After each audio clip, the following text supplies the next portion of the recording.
इस विधानसभा के सभागार में उपस्थित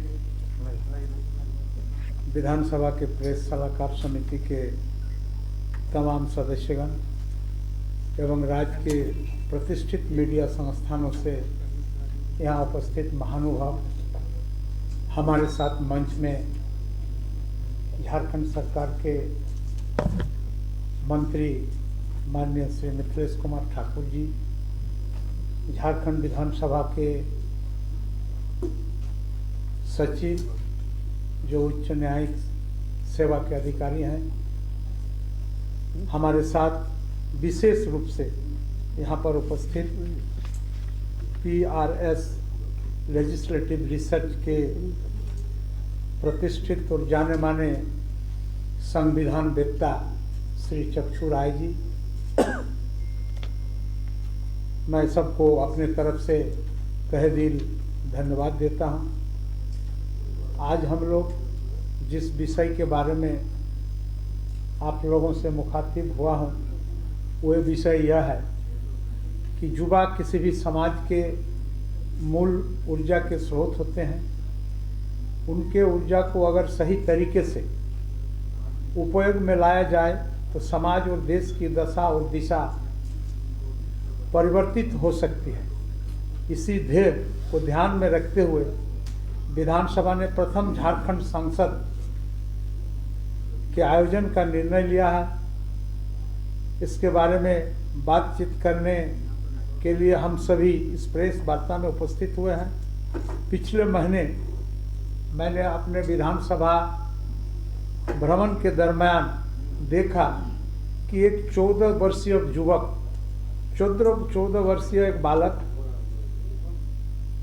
जो नवोदय के विद्यार्थी थे और छुट्टी के समय अपने गांव पर आए थे और उनके गांव के बगल में एक नदी है जिसको हिंगला नदी बोलता है, उसका तेज धार में उनके घर के बगल के 2 बच्चे बह के जा रहे थे।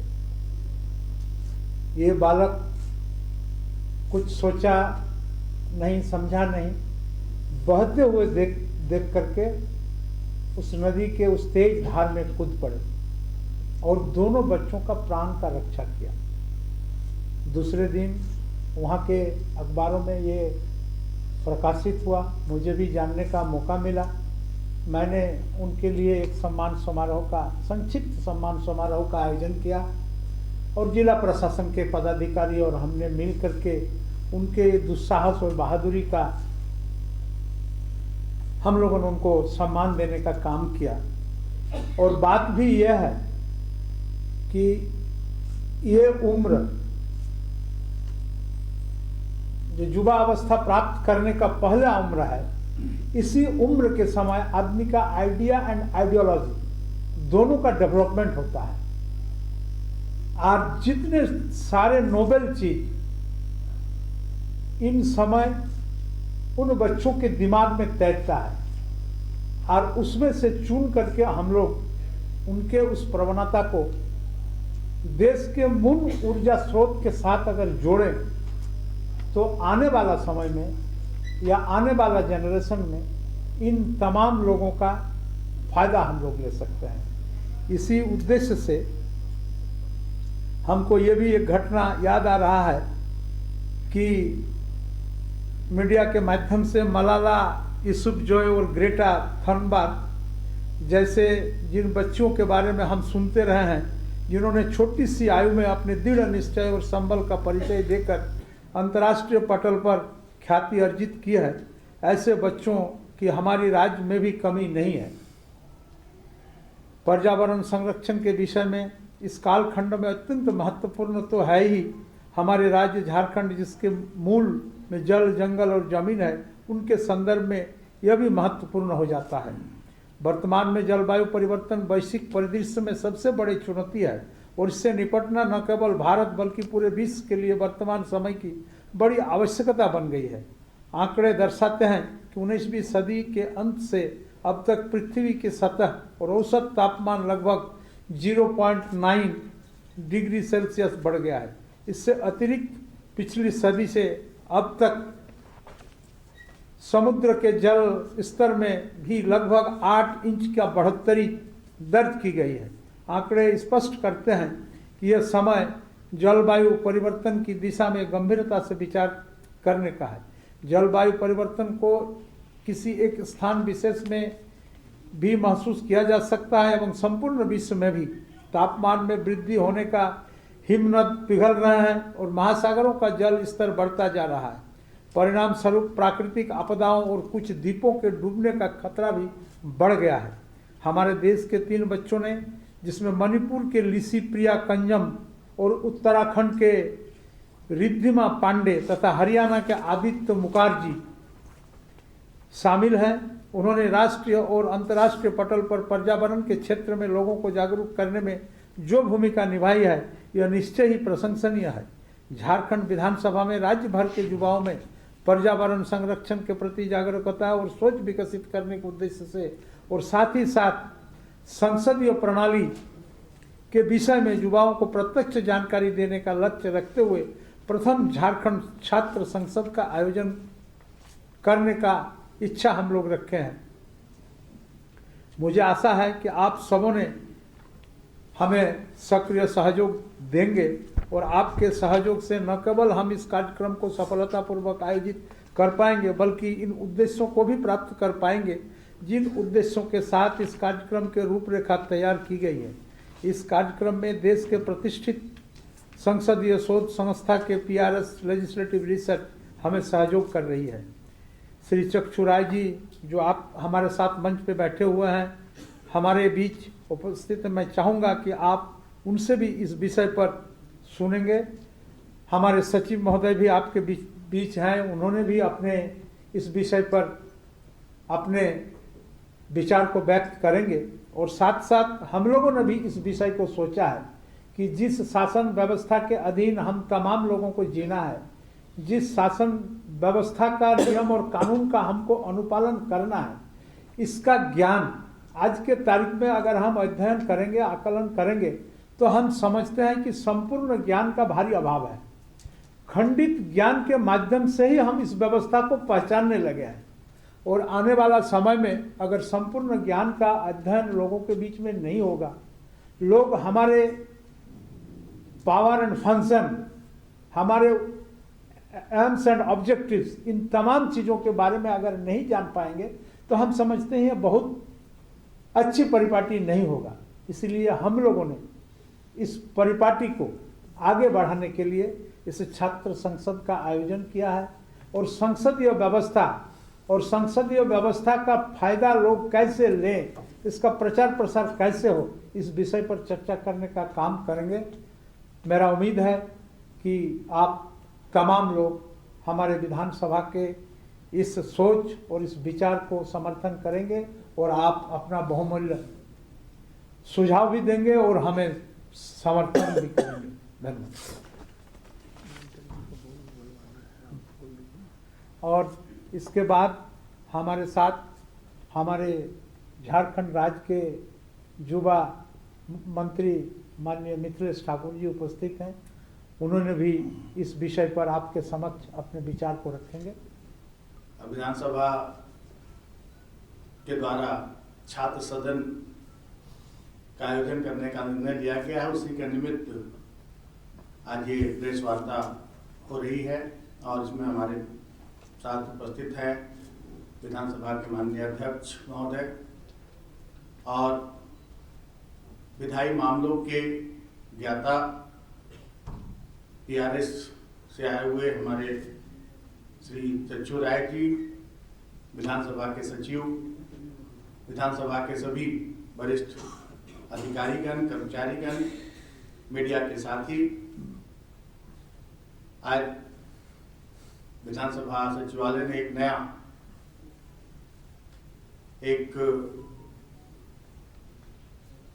पहल शुरू किया है कि छात्र सदन का आयोजन किया जाए। और जैसा कि आप सभी जानते हैं कि हमारा राज्य खनिज संपदाओं से परिपूर्ण, वनों से पूरी तरह से आच्छादित हमारा राज्य है। इसलिए इस जो छात्र सदन का आयोजन किया गया है, इसका नाम रखा गया है यूथ फॉर ग्रीन झारखंड, कि कैसे हम अपने राज्य के खनिज संपदाओं का संरक्षण तो करें ही, उनका दोहन जिस प्रकार हो रहा है और उसका हमारी प्रकृति पर जो प्रतिकूल असर हो रहा है, उससे कैसे बचा जाए, हम अपने वनों का संरक्षण कैसे करें, ताकि जलवायु जिस तरह से प्रभावित हो रही है उस पर नियंत्रण कैसे हो। तो एक बड़ा ही सराहनीय कदम है। और जैसा कि सभी लोग जानते हैं कि छात्र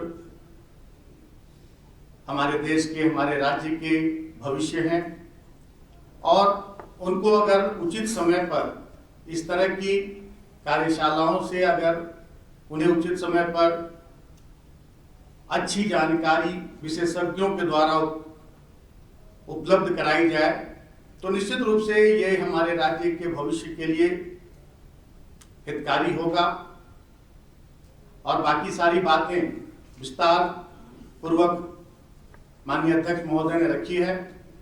मैं इतना ही कहकर ये जो सार्थक पहल है ये अपने मुकाम तक पहुंचे और इसका लाभ हमारे राज्य के वासियों को हो। मैं माननीय अध्यक्ष महोदय को इस आयोजन की सफलता के लिए बहुत बहुत शुभकामनाएं देता हूं, और सभा सचिवालय को भी, जो विधानसभा सचिवालय के सभी अधिकारियों को, कर्मचारियों को भी इसके लिए आग्रही रूप से शुभकामनाएं देता हूं कि छात्र संसद का जो आयोजन किया है ये सफलतापूर्वक अपने मुकाम पर पहुंचे और राज्यवासियों को इसका संपूर्ण लाभ प्राप्त हो। हम लोगों के बीच हमारे झारखंड विधानसभा के न्यायिक सेवा के सचिव जी इस विचार पर अपना विचार व्यक्त करेंगे। आदरणीय अध्यक्ष महोदय के द्वारा सार गर्भित यह सोच हम लोगों के समक्ष रखी गई थी कि छात्रों को जो हमारे भविष्य हैं उनको लोकतांत्रिक पद्धतियों से जानकारी दी जाए, ताकि आगे चलकर जब वो बड़े हों तो लोकतंत्र को बनाने में हमारी मदद कर सके। माननीय अध्यक्ष महोदय ने इसमें विषय वस्तु भी इस प्रकार से चुनने का प्रयास किया है जिसमें से 4 पूरी तरह से झारखंड के लिए आवश्यक है, जो जलवायु परिवर्तन, वन संपदा संरक्षण, पर्यावरण संरक्षण, खनिज संपदा का उत्खनन जैसे विषय हैं, और केवल एक विषय उसमें भारतीय लोकतंत्र का है। तो जाहिर है कि माननीय अध्यक्ष महोदय इतनी दिलचस्पी लेकर इस प्रोग्राम को तैयार किए हैं। मैं चाहूँगा कि इस प्रोग्राम का तो ऐसे आप लोग को वितरित की गई थी, लेकिन उसे पूर्ण विवरण के साथ मैं आप लोगों को बता सकूं तो अच्छा होगा। इस आयोजन के लिए जो हम लोगों ने प्रोग्राम बनाया है उसमें इस प्रकार है।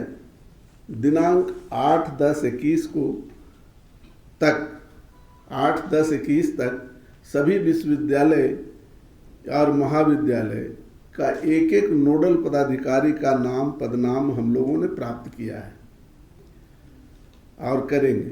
अभी 2 दिन बच रहा है।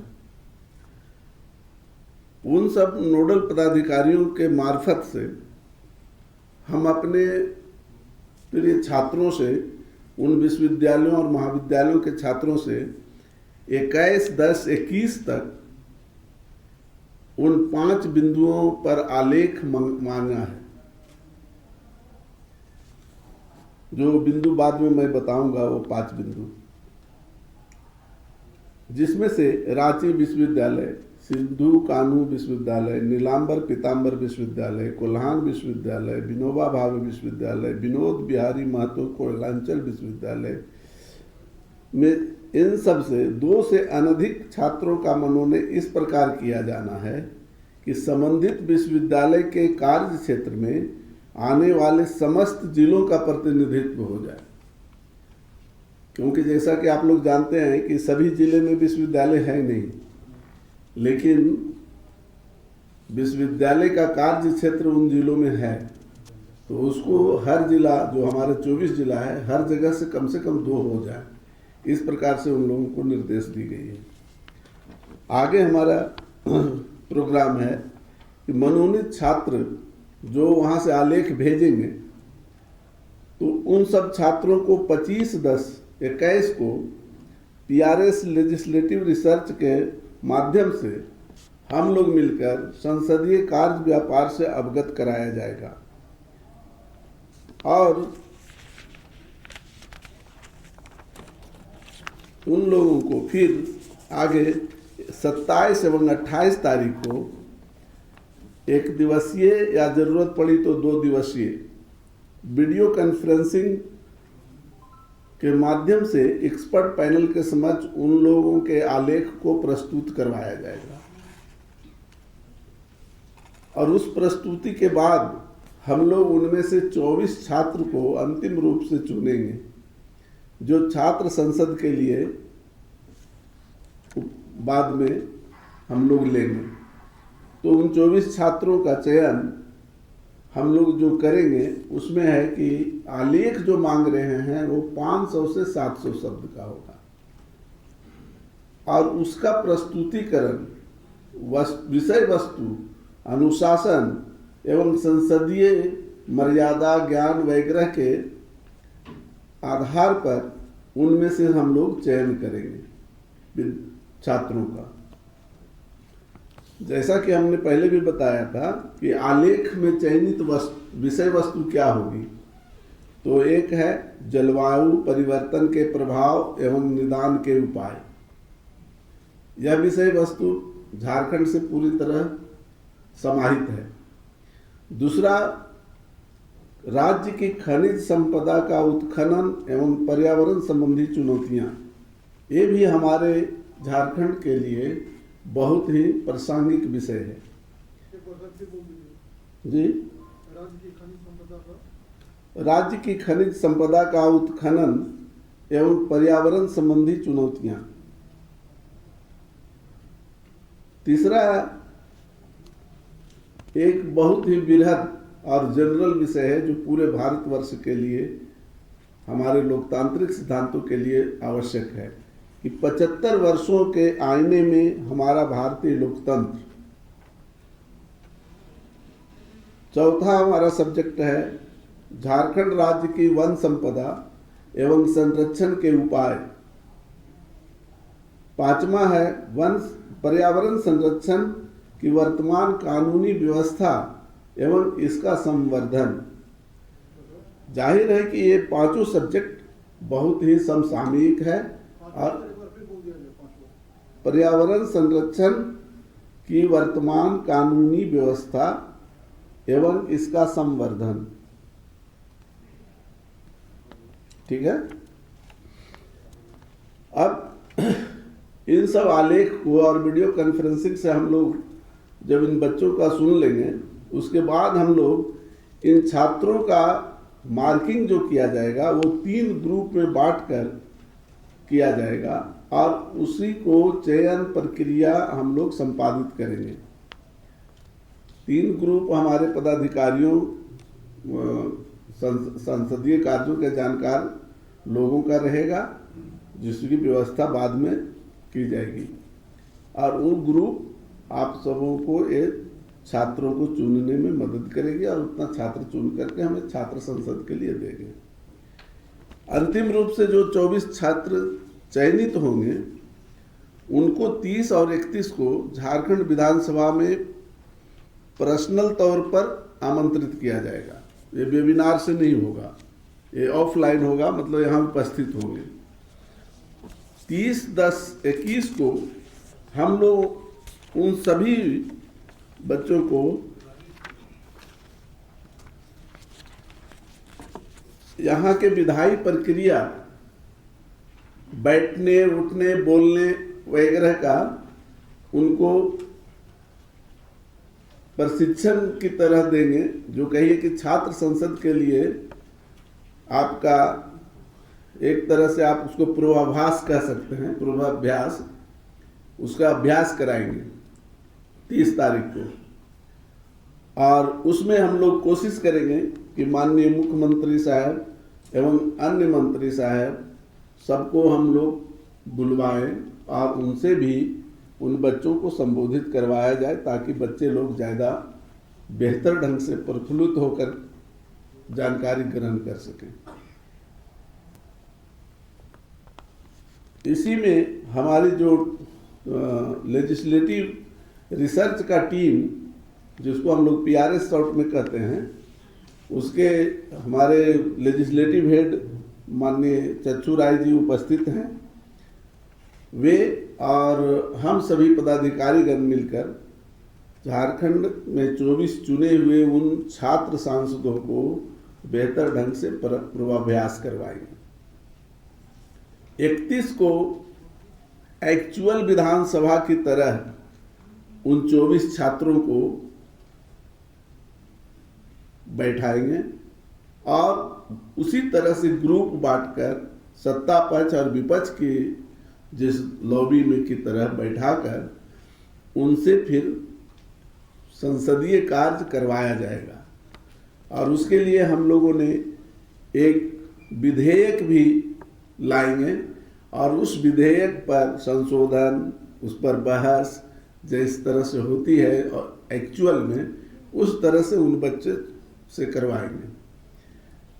और उन बच्चों को प्रोत्साहन के लिए हम लोग सारे माननीय सदस्य, जो 82 हमारे माननीय सदस्य हैं, सभी को बुलाएंगे, सभी को आमंत्रित करेंगे और सभी लोग में से कुछ लोग उन लोगों को मार्गदर्शन करेंगे और बकिए उनका दर्शक दीर्घा में बैठकर उत्साहवर्धन करेंगे।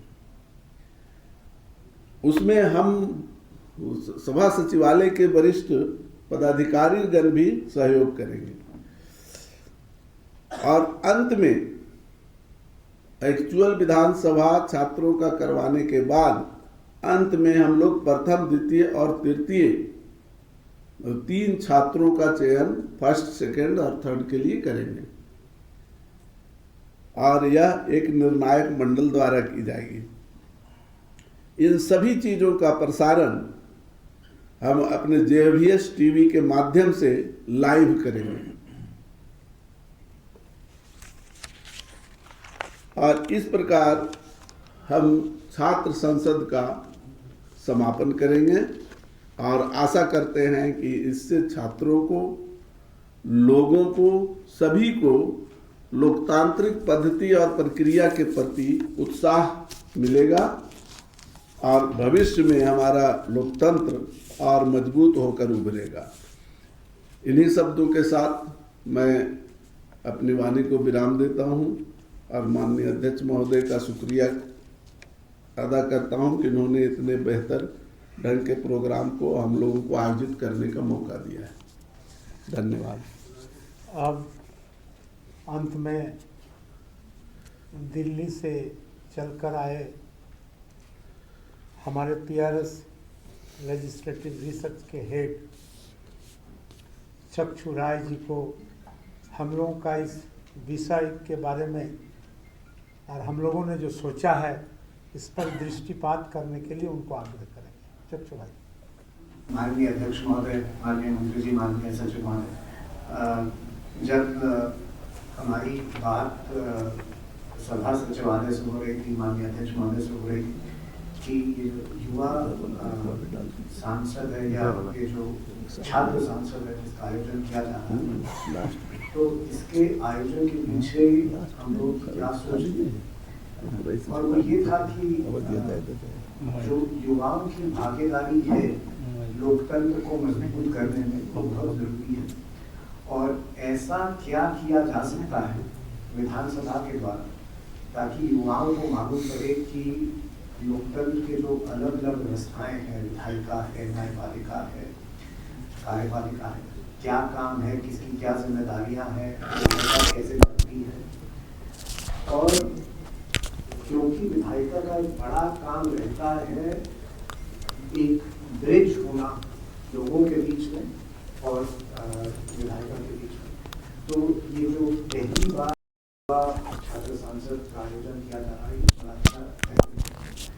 मैं एक आखिरी बात कहना चाहूँगा, कोई देर से पहले जब मैं यहाँ पे आया था तो मैं और माननीय अध्यक्ष महोदय हम लोग बात कर रहे थे और एक बात ये उभर के आई थी कि दूसरे विश्व युद्ध के बाद काफ़ी सारे देश आज़ाद हुए थे ब्रिटिश कॉलोनियल रूल से, और उतने सारे जो देश आज़ाद हुए 1950 के बाद, उनमें सिर्फ भारत ही एक ऐसा बड़ा देश है जहाँ पर लोकतंत्र अनइंटरप्टेड अब तक चलता आ रहा है। और इसका एक जो क्रेडिट जाता है वो हमारी विधायिका को जाता है। तो कैसे विधायिका के कामकाज को ज़्यादा लोगों तक ले जाया जा सके, ज़्यादा उसमें लोगों की भागीदारी हो सके, उसके लिए इस छात्र सांसद का आयोजन किया जा रहा है। माननीय अध्यक्ष महोदय, मंत्री महोदय, सभा सचिवालय के सभी साथियों को धन्यवाद देना चाहूँगा कि ये पहली पहल जो झारखंड में शुरू हो रही है, मेरी आशा है कि अलग अलग विधायिकाएँ इसको अपने आप उठाएंगी और ऐसी छात्र सांसदों का आयोजन करेंगी।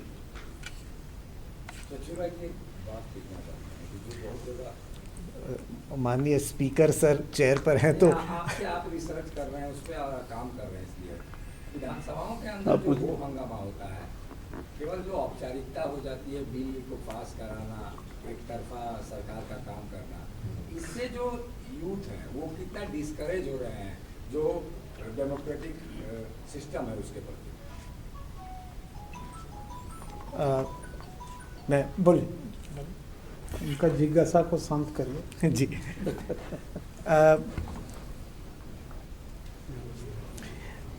देखिए, मेरा ये मानना है कि जो डिबेट है सोसाइटी में, एक सोसाइटी में डिबेट है और एक विधानसभाओं में डिबेट है, उसमें कुछ तो कोरिलेशन होता है।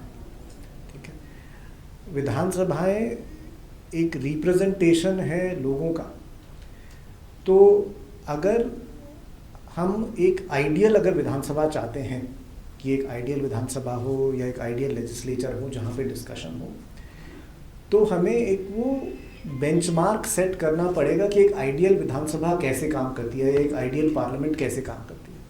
तो जब तक आप युवाओं को ये नहीं दिखा पाएंगे कि आइडियल बेंचमार्क क्या है किसी भी चीज़ का, तो उनके पास कोई कंपैरिजन का मूड नहीं है। तो अगर मान लीजिए कहीं पर हंगामा ज़्यादा हो रहा है और डिस्कशन कम हो रहा है, तो फिर उसी को बेंचमार्क मान लिया जाता है। मेरा ये मानना है कि जब छात्र सांसद का आयोजन किया जाता है तो ये बताया जाता है कि भाई ये सोच है विधायिकाओं के पीछे कि कैसे कामकाज होगा, और ये अपेक्षा है कि ऐसे कामकाज होना चाहिए, बट इससे डिविएशन होते हैं। तो जब आप किसी विधायिका के कामकाज को देखें तो आप उसमें ये देखें कि इसमें क्या इम्प्रूवमेंट किया जा सकता है, क्या स्ट्रेंथनिंग की जा सकती है। तो डिस्करेज होना मेरे ख्याल से थोड़ा ज़्यादा स्ट्रॉन्ग वर्ड रहेगा। मेरा ये मानना है कि ये एक अपॉर्चुनिटी रहेगी विधानसभाओं को ज़्यादा अच्छा समझने की, और ये समझने की कि कहाँ कहाँ पे स्कोप है उसमें इम्प्रूवमेंट करने का, उस कार्रवाई में हर चीज़ में इम्प्रूवमेंट करने का स्कोप रहता है। और जब तक आप जानेंगे नहीं कि वो चलता कैसे है, आप इस परिसर में आएंगे, आप देखेंगे कि आपकी क्या पावर है, आपके क्या राइट हैं, तो मेरे ख्याल से आप ज़्यादा अच्छी तरह से इस चीज़ का अवलोकन कर पाएंगे कि क्या होना चाहिए और क्या नहीं होना चाहिए। छात्र संसद में अध्यक्ष की कुर्सी पर आगे न होंगे सर? हम लोग छात्र लोगों को ही अध्यक्ष बना करके उनको आसीन करेंगे।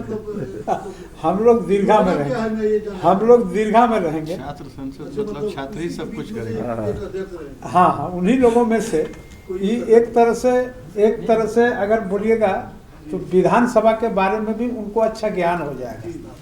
तो सदन नेता क्या होते हैं, नेता अपोजिशन क्या होते हैं, मंत्री क्या होते हैं, ट्रेजरी बेंच क्या होता है, चूंकि उसको थोड़ा सा कंट्रोल करना होगा, तो वो हम लोग उसके लिए क्या कि अध्यक्ष महोदय तो रहेंगे के रूप में, शैडो स्पीकर के रूप में हम लोगों को साइडो आप कह सकते हैं, शैडो उसको कह सकते हैं। सर, एक सवाल छात्र शब्द का इस्तेमाल क्यों किया जा रहा है? छात्राएं नहीं होंगी क्या? हाँ, छात्र और छात्रा, चलिए छात्र और छात्रा के समाहित रूप है छात्र, छात्रा भी रहेंगी, छात्र भी रहेंगे, अध्ययनरत छात्र छात्रा दोनों ही रहेंगे। सर, इस डिबेट में अगर कोई चीज निचोड़ निकल कर आया जिसपे अगर काम करने से झारखंड का भला हो सकता है, तो क्या युवा सांसद जो सुझाव देगा सरकार तक ये बात रखी जाएगी कि उसको माना जाए? सरकार तक माना जाए नहीं माना जाए ये तो अलग विषय है, लेकिन अगर उन लोगों का छात्र संसद से एक अच्छा संदेश अगर निकलता है तो हम तो चाहेंगे कि पूरे माननीय सदस्यों को उनके अच्छे विचारों को ग्रहण करना चाहिए।